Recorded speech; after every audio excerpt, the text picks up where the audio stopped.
Well, hello. There's just something elegant and simple about what you see up here. Just the whole idea, if I have an idea, if I have a thought, open up my notebook, piece of paper, write it down. Isn't that a beautiful thought? And there's a reason for it, because it is so simple. I do novel writing, and the easiest part for me is to actually open a notebook and write. Editing on the computer is hard. I don't like to create on the computer. That's very difficult for me. But just to let it flow in a notebook, awesome. So what I actually want to talk about today are a few different notebooks. Now, I'll tell you the specific thing I am thinking about is notebooks that could be used for journaling scientific thought or what have you. So I have a possibility of getting a grant, 1-year grant, so I have to really think about if I would even want to do this, and if I'll even get the grant is another story, so yeah. But it was enough to tempt me to buy several notebooks to try out, and I want to share them with you. This is not one of the notebooks. This is a Bomo art journal.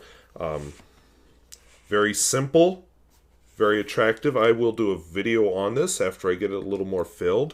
I use this with my pens in use. But no, not a scientific journal. It has its own purposes. So I have a stack of them laying over here that, oh yeah, I see on the camera. You can't see them. Good. I positioned the camera right.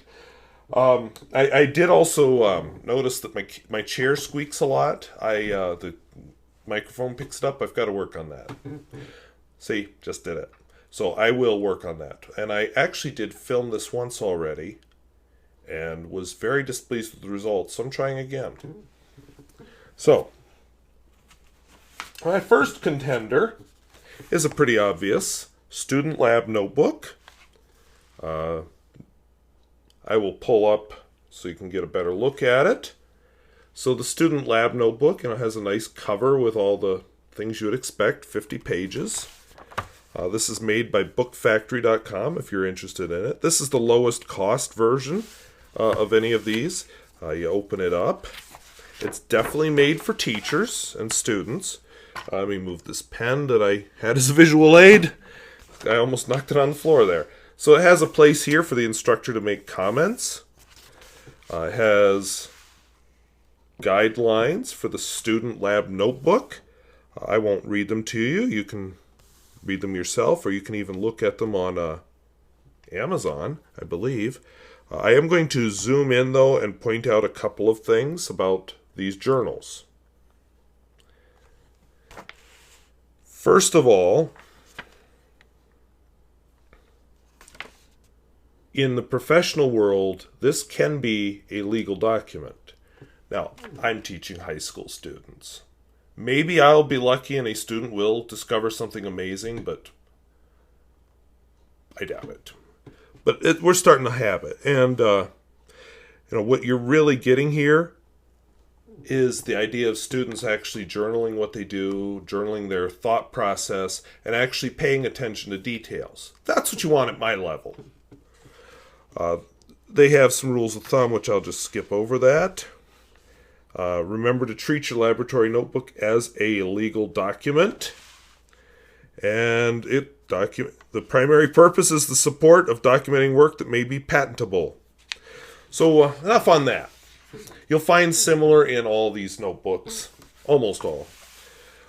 So I'm going to pull out the camera again. Inside, there's a nice table of contents. And yes, the pages are numbered, which I think is great. So you can actually put what's on each page.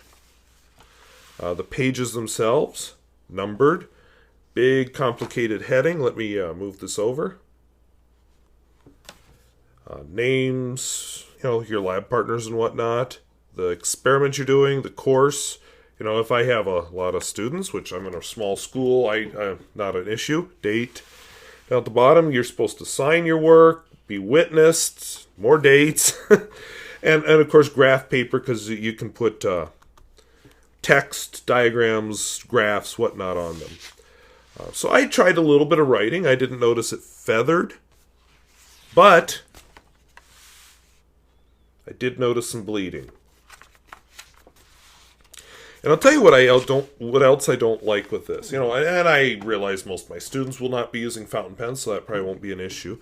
One thing I personally don't like is these grid lines are so heavy and dark.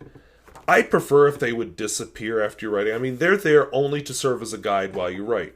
Once you're done writing, poof, they should disappear. You know, it'd be nice if once ink is applied to the page, they just chemically evaporate, but that notebook does not yet exist. So I don't care for how dark the grid lines are, and honestly, with high school students, I don't like all of this formalism. There's some things they need to have, but this is just overkill. But, like I said, the price is right. Now, another notebook I bought, because like I said, I kind of went hog wild. I think this is the same brand. Let me just double check here. Book Factory. Maybe it was inside. Maybe I'm just imagining this. Okay, I'm imagining this. Not the same brand, not even related. How about that? So this is a national brand laboratory research notebook. Simple cover. Let me lift this up. 200 sheets of paper. No, I'd say 100 sheets of paper. So this has a nice pressed cardboard cover, so that immediately puts it as a step above the other, and price increase as well. I open it. The cover has a neat little hinge that enables it. Sorry, this is one of the reasons I re-recorded the video, but I'm doing shaky handheld anyway. It has a neat little way of opening so that the cover is kind of out of the way. When I did get this notebook, right here, there was a table of contents. I'll show that to you in a minute. I'll show you why it's missing and torn out on these perforations. Page numbers. And here are some pens I tried. If I open, there's a table of contents. Again, I will come back to that. So if we look on the opposite side of the paper, definitely some bleeding with several of them.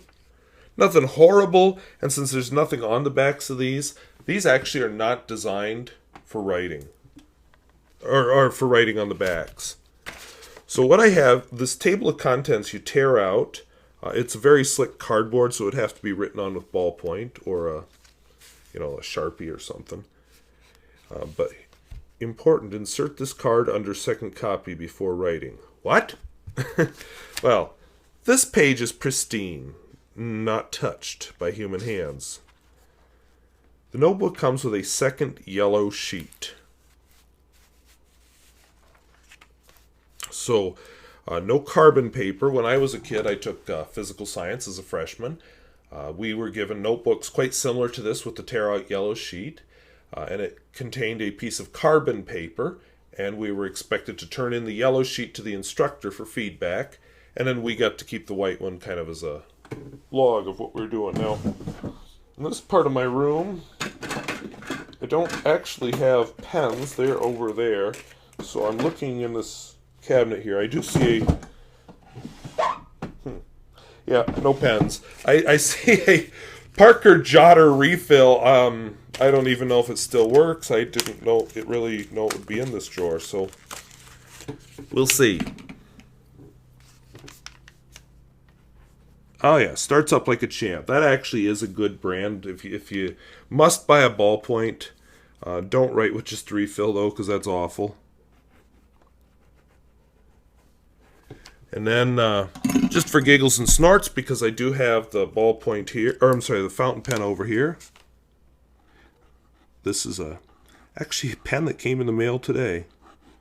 I can't afford the new version of this pen, but the 1958 version is within my budget. See if that finish gives you a clue. If not, wait until pen's in use this week. And since I do have, is there lead in it though? I do have a mechanical pencil over here, but it seems to be out of lead, so we'll just go with that. Alright, so what this does is it makes a copy, which your student can then tear out, turn into you for feedback.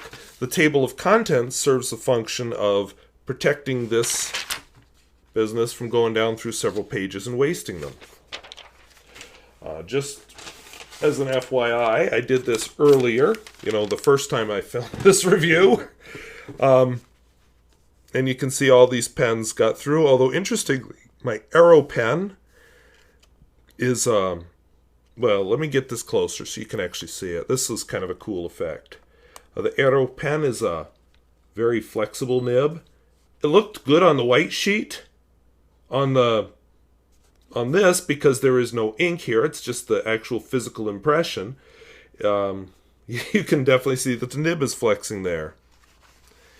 And to go back to that page, see? That's where you saw that it looked like it had railroaded. Well, it didn't, because that's a good pen. So this here is me just kind of scratching a little with my finger just to see if it'll work. And so what I like about this, I don't see it perhaps for the class I'm looking at the grant with, but I would love something like this with my freshmen. Teach them how to do a good lab notebook. Don't just... Because what I've tried in the past is collecting them, and that's a debacle. I'll come back to that at the end of this video. But something like this would be a good compromise.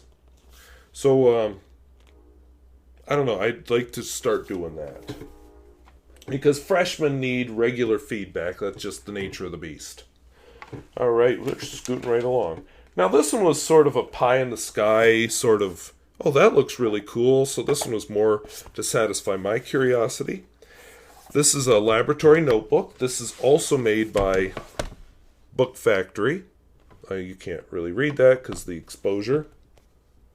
Yeah, that auto exposure has no clue what to do with that, but Book Factory. And this, let me raise the camera. This is a classy looking bugger. I mean, this is the kind of notebook, it's hardcover, it screams, I am serious business, dude. Kind of a leatherette finish. So you open it up. It does have a whole huge section about name, department stuff, because this is a professional laboratory notebook. Has all the guidelines, a lot of the same things as you saw in the green one. You know, permanent ink, so you can use fountain pens. Apparently you better use Bulletproof Noodler's Black or something, but yeah. So, huge table of contents for 92 pages of contents. And then you move on into the pages. So each page has a book number, project, the page number. At the bottom of the page, inventor signature, printed name, date, disclosed to and understood by, so apparently you need a witness every day, printed name, date. You know, that's, if your scientist is walking home from work that night and gets hit by a Mack truck, somebody else can pick up the notebook and supposedly continue his work. You know, how many great ideas have been lost through stupid accidents? So, you know, I didn't do a lot of variety of inks on this. Because I immediately knew when I opened it, oh shoot, this isn't really what I want. Because, first of all, I didn't mention the grid on the last one because it's blue and it hides well. This is a black markings. They very much show up. They do not disappear in your writing. And it's not graph paper. Now, if you're reasonably good, you can still get your graphs and sketches on this lined paper, but I have high school students. The paper is, I forget what pen I used, but it seemed to handle it just fine. I'm probably going to use this notebook just for my own self, just for writing something. I don't know what yet, but you know, I'll just use it myself. There's no way this one's ever going to be a classroom notebook. The laboratory notebook I showed you would. Now, let's take a little break. Okay, this notebook is doing exactly what I noticed it doing the last time I filmed this. It doesn't seem to like this shiny label here. Unless ooh, that kind of took care of it. It just looks like it's out of focus, but it's not. This is the notebook I had in college. I took radiation lab, and you know, I thought about this. They're still sold. Larry Barones did a review and mentioned this one. So I would have used this notebook in 1997. We'll cover my first name has been given out several times by several commenters, so that's out in the open. You know, he's got some instructor comments, nothing real helpful, but he has them. You're not supposed to do this, but let me lift the camera. Instructions. Has a table of contents. This is by the Scientific Notebook Company, by the way. These are the labs I did, and you'll notice I went up to page 49 with my labs. Lots of table of contents in here. And so labs, and almost all in ballpoint, because back then, this, again, 1997, 1996, somewhere in that neighborhood, I was taking radiation lab. The internet was not what it is now. I couldn't find ink. I didn't really, that whole online shopping thing. Yeah, I knew, oh, you can buy books from Amazon. That's kind of cool. But yeah. So finding fountain pen ink then basically meant running into it in a store. And I was going to school in Grove City, Pennsylvania, at Grove City College, if you can imagine me there. Not now. But anyway, finding fountain pen ink there was kind of a crapshoot. But anyway, so I mostly used ballpoint, probably the Parker Jotter, because that's my favorite ballpoint. But anyway, a record of my experiments, not the best record. And that goes to something else I want to mention, because I'm going to go into a bit of a rant at the end of this video. And then page 52 here and 53 are blank. And I still have that many pages to go. And that's one of my fears, is that if I do get this grant, we use the notebook, it won't actually be filled, and then I'll be like, oh, what's the point of that? So I will set that one aside as an illustration. I'm briefly going to show you one that I'm currently using. This is not one I purchased. This was given to me as part of a class I'm taking. You may have seen a couple videos in Bismarck. That's where the class is at. And we were given this to use. So this is what I write like when I'm not writing for an audience and writing quickly. There's another page. And we're done. 4 classes in. That's all I've written in it. Why? Partly because I'm writing everything in my own notebook. That's what I prefer. I only did this part in here because it was part of an assignment. So, if I do this grant thing, what if students prefer something else? So, something else for me to think about with this grant. All right, so I want to show you the actual 2 that I like. Because I can't help but think if you're given something nice to use, you're more likely to respect it, especially if you get to keep it. This is nice. I left the label on here just for this review. I will take it off. This is from Cognitive Surplus, which is a startup. I'm going to actually give you the link to this one in the description. I might try and link all of them, but this one for sure. 80, well, yeah. Good recycled paper, which the hippie in me likes. Fountain pen friendly, which I like. Here's the cool thing. This is what I like. 5mm grid, college ruled. So in other words, the facing pages, one page is grid, the next page is ruled. I'll come back to that. And this actually I'm keeping, I want to point out one or two things here. The beautiful notes, take pride in everything you've learned. The course might end, but your notes will last. Make every page beautiful, lose yourself in work, and record all your findings. That's really my dream as a teacher, is to teach that kind of a course that students look back on and, wow, I learned so much, and I really discovered a lot about the world in that class. And, look, this is the notebook I used in that class. I'm not sure that if I am that teacher, but I'd sure like to try.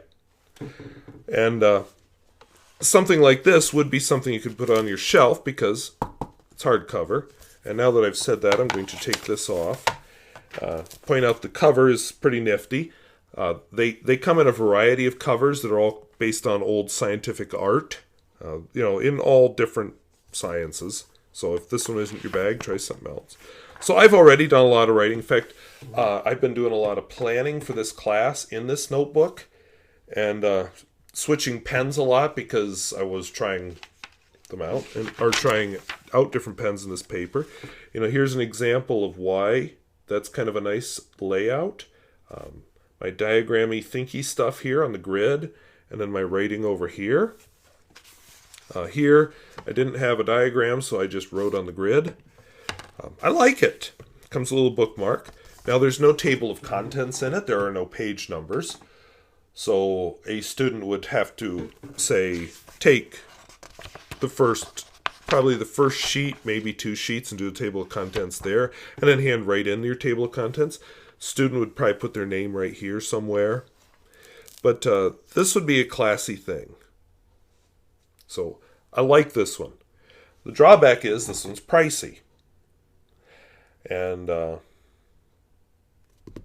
when I think about will the students use it, that's an important consideration because I go back to how I'm using these other notebooks here. All right, one more I'm going to show you here. Oops, and an important piece is way over. There, I got it. All right, so this last one I'm about to show you came in its own box. This is a Code and Quill monolith. It says the notebook for creatives, and you can barely make it out, but I'll give you it's right under the dust on my sensor. Dot grid on one side and then lines on the other. I actually prefer dot grid over the graph paper. I give my students dot grids in class when we do graphing. Again, a lot of pie in the sky, very much how you want to be more than maybe perhaps how you are. But true, this is true. For creative people, a notebook is where inspiration and imagination become reality. You look at a lot of successful people, they carry a notebook with them. Why? If they have an idea, write it down. If they meet somebody, write it down. They record all those things, so it's recorded and they don't have to waste brain power trying to remember it. Because you're not going to remember it anyway. I mean, I'll have to do a video on memory one of these days. And it's a great tool for thinking. And then they do some, I guess I'm not artsy enough to quite feel this one. The shape and sensation on one side, detail and order on the other. I guess they're saying left brain, right brain, or creative and then realistic. So the dual layout is supposed to fit those parts together. So enough on the cover, or in the box it comes in. Let's look at the notebook. So it comes with kind of a leatherette cover, and then the logo stitched to it. What I like about this is it's very plain, very minimalist. Not a lot of branding, because I don't like branding, especially in a public school. And they all look alike, so nobody's going to say, oh, how come he got the one with the mushrooms and I had to get the one with the stupid ferns? We don't have that problem.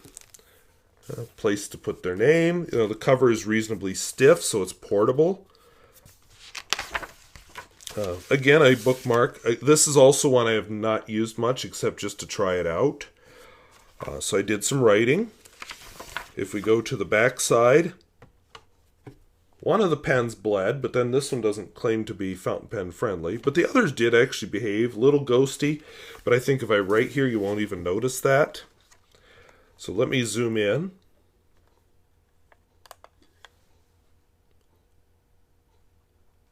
Oh, okay, there we go. So dot grid on one side. The other side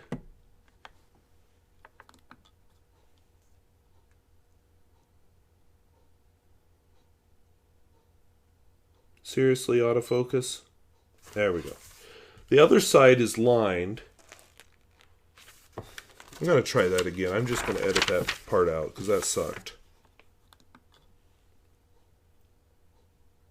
There we go. All right, so the other side is lined, but you'll notice it has these little hash marks, just like it's a dot grid.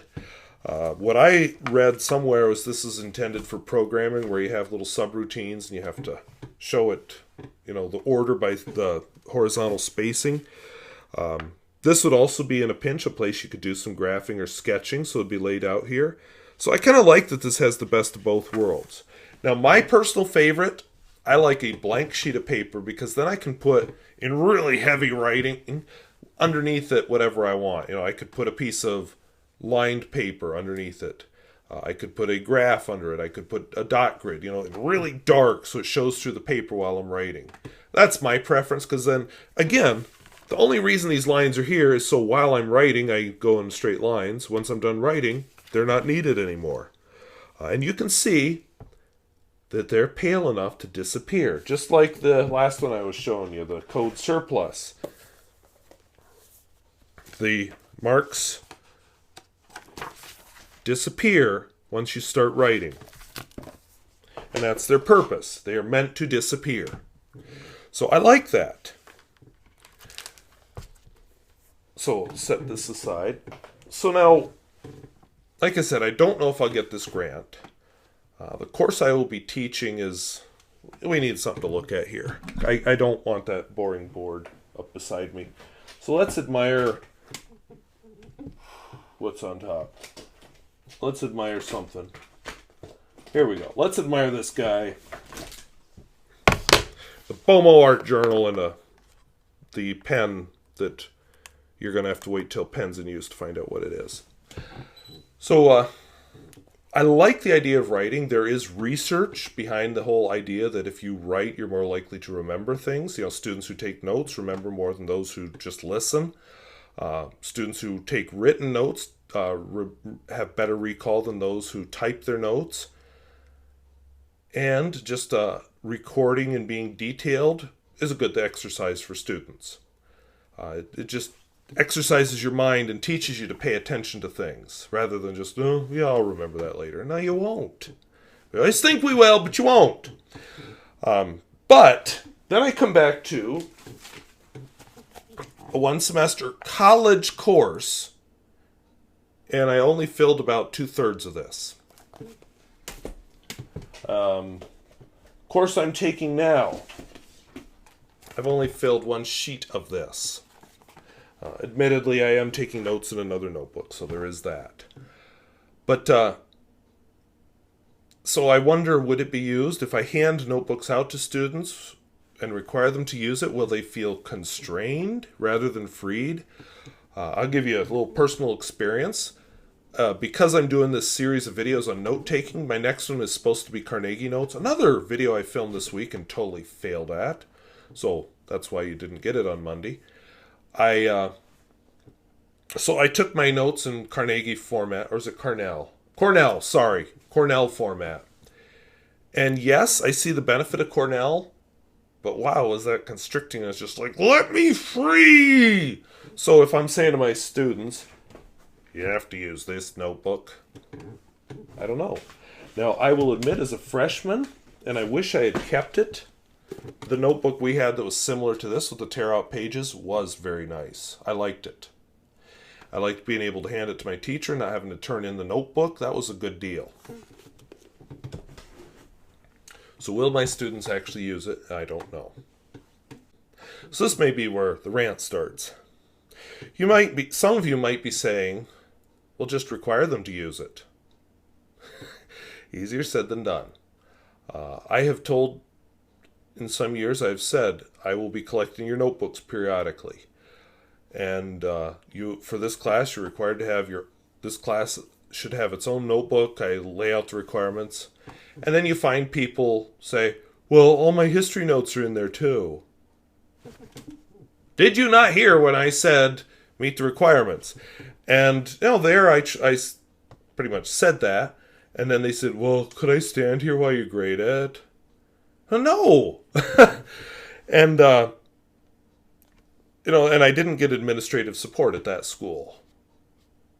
So, because I was basically told, why are you taking these students' notes away? We want them to take notes. And I could not get through to this administrator what I was doing.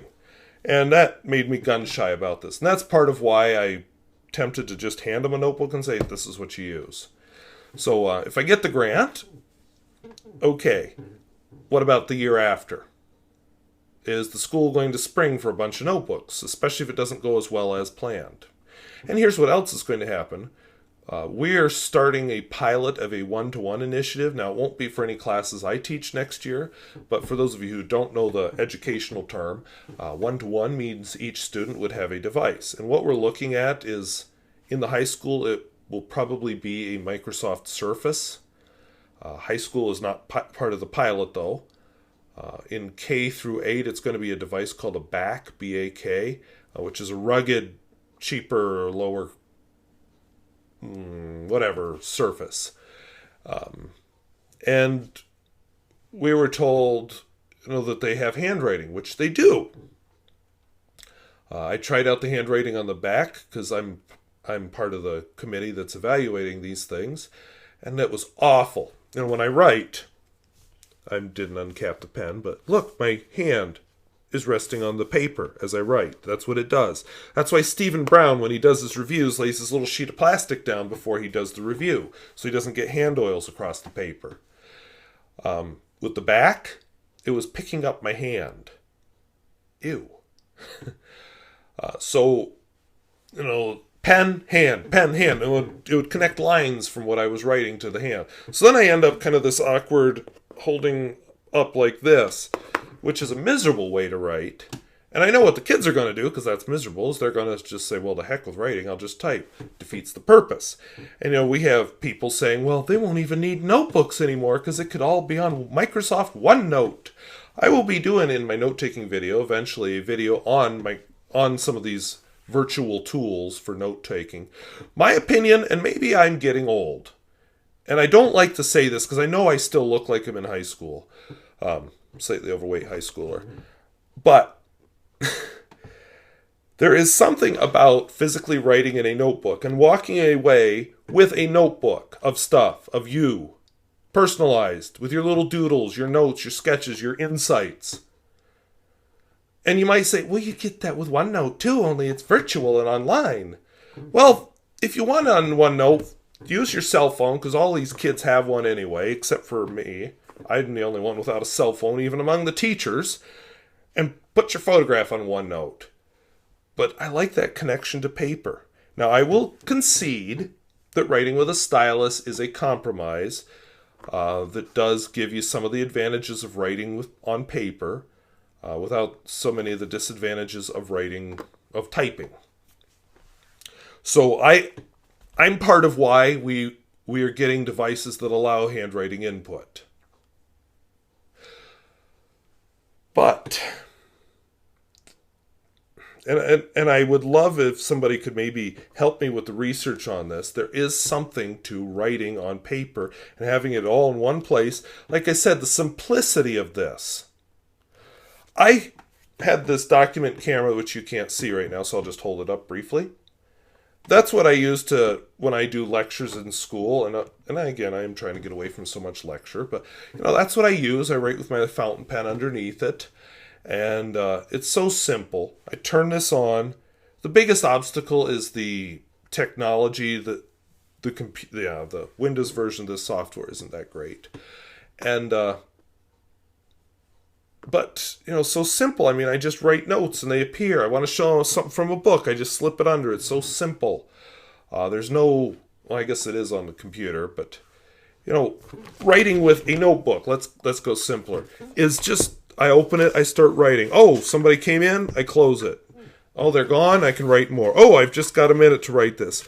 With a computer, you're like, oh, I should write something down. And, oh, wait, OneNote? Okay, gotta wait while OneNote loads. Okay, OneNote's loaded. Right. Oh, look, I got an email. Oh, look, what's that? Squirrel! Sorry.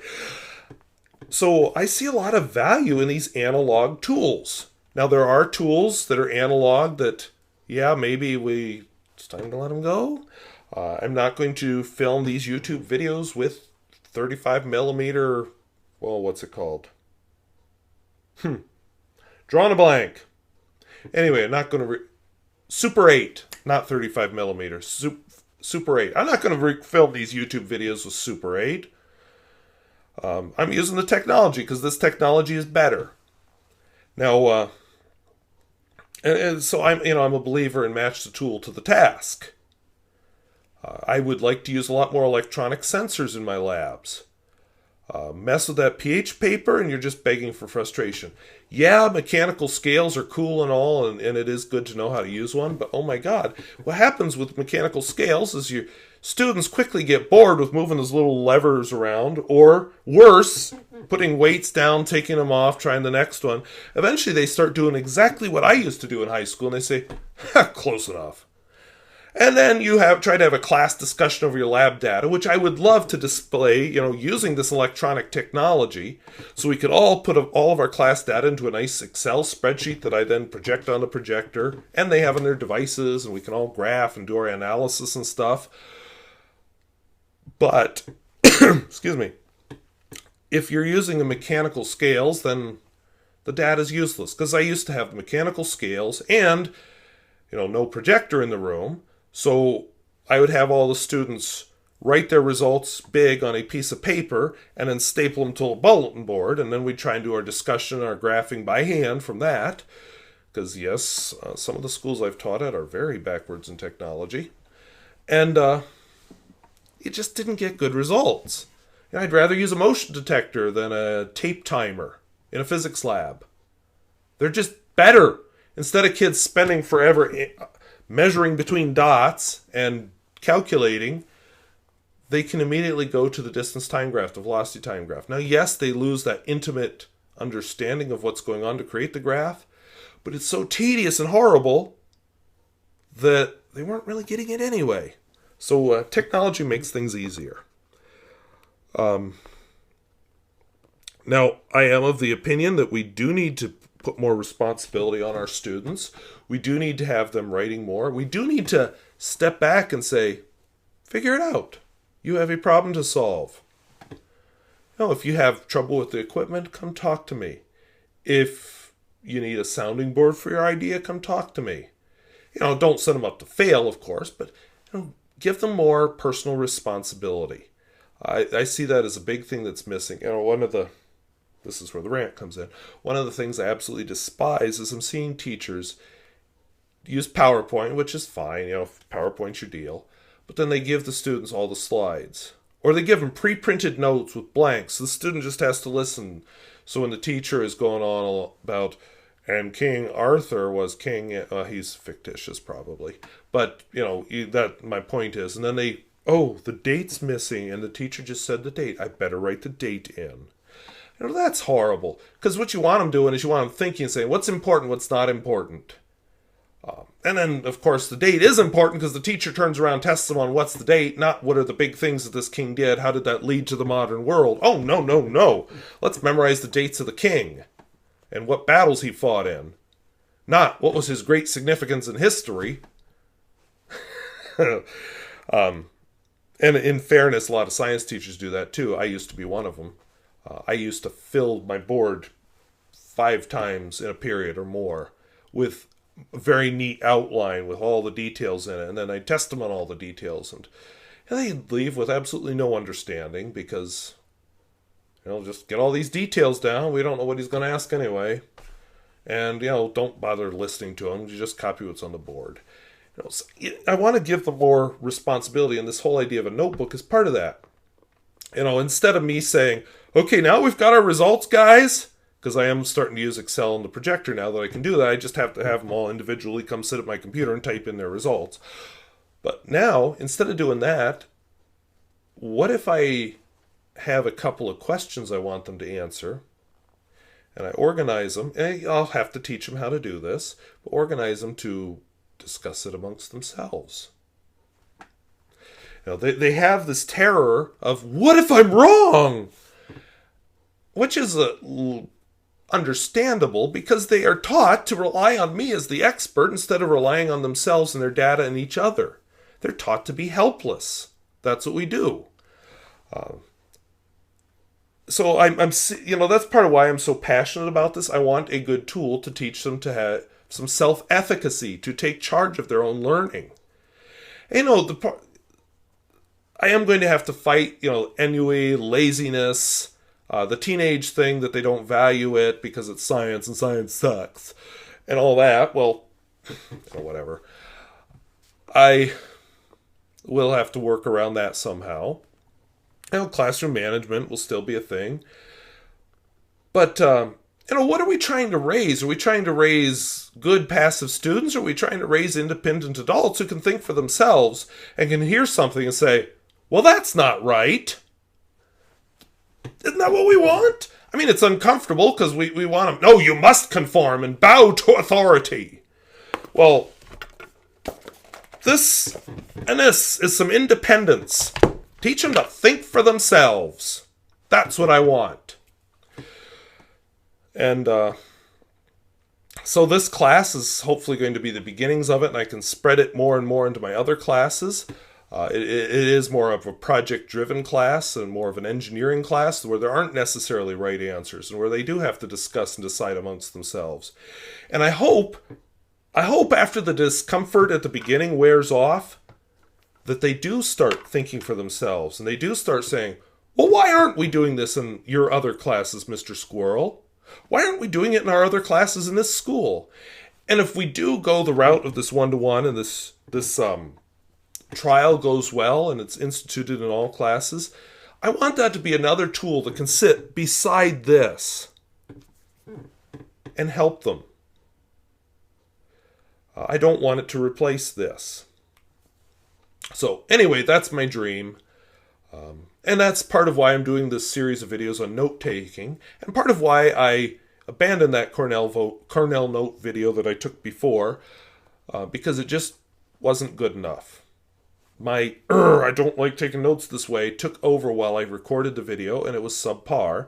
And the rest of my week has been so busy until tonight that I never had a chance to re-record it. So I will have that up on Monday, and during Pens in Use on Friday, you can find out what this pen is. So I hope this was interesting. Hope it was useful. We'll talk to you later. Bye-bye.